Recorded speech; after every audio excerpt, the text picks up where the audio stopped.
বিসমিল্লাহির রহমানির রহিম। আসসালামু আলাইকুম। আমি আজকে ভাপা ইলিশ করব, সরিষার বাটা দিয়ে ভাপা ইলিশ। আমি সরিষা দিয়ে দিচ্ছি,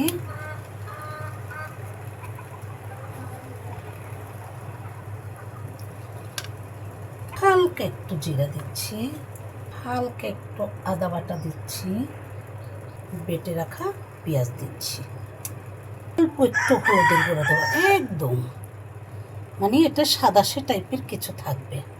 মরিচের গুঁড়ো দিয়েছি, আমি সরিষার তেল দিয়ে দিচ্ছি, লবণ দিয়ে দিচ্ছি। আমি হাত দিয়ে মেখে নেব, ভালো করে হাত দিয়ে মেখে নেব। আচ্ছা, দর করে বসিয়ে দেব। বিসমিল্লাহ।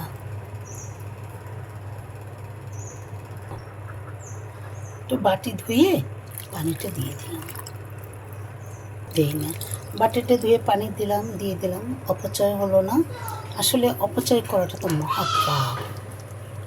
আসলে আমি পাপের ভিতরে যেতে চাই না। যতটুকু সাবধান থাকতে পারবো অতটুকুই আলহামদুলিল্লাহ।